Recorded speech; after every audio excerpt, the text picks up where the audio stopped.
Mondok bertahun-tahun bukan ukuran orang ahli dalam suatu bidang. Ada orang yang mondok 10 tahun, tapi masih bingung cara belajar kitabnya. Nahunya masih ngambang, apalagi sorofnya, tafsirnya, hadisnya, manteknya, balagohnya, apalagi arutnya. Tapi ada orang yang baru mondok beberapa tahun, dia sudah menjadi ahli nahu, ahli tafsir, ahli hadis, ahli mantek, ahli balagoh. Apa yang membedakan? Dia tidak tahu konsep ilmu. Ilmu itu adalah makhluk Allah yang paling pelit.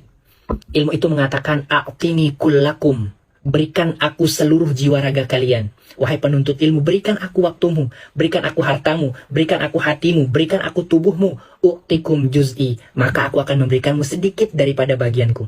Karena ilmu di dunia ini hanya satu tetes daripada air yang kita celupkan dari jarum, kemudian satu tetes itulah ilmu yang ada di dunia ini. Itu yang kita rebutkan oleh Imam Syafi'i, oleh Imam Ghazali, oleh Imam Nawawi, oleh semua ulama yang lain. Itu yang dibagi-bagi. Terus kita bagiannya apa? Makanya semakin orang belajar, semakin dia alim, semakin dia mengatakan, saya ini belum tahu apa-apa. Itulah tingkatan orang kalau sudah belajar. Semakin dia alim, dia mengatakan, ternyata saya masih belum mengetahui apa-apa.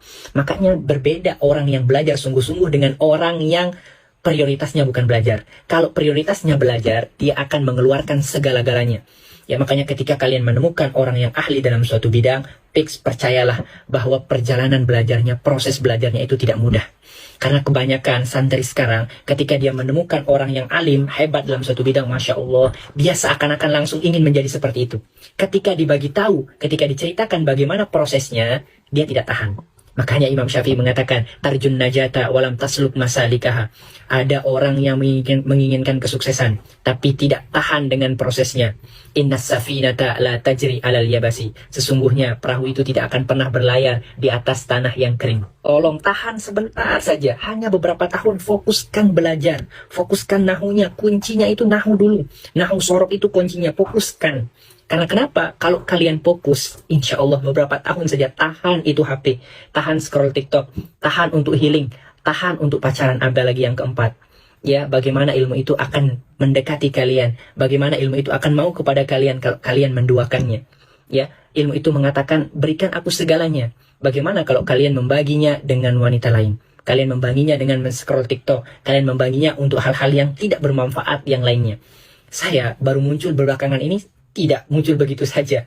Sudah melewati semua penderitaan yang ada di Mondok. Koreng pernah, tidak jajan pernah, nangis pernah, untuk menghafal saja pernah.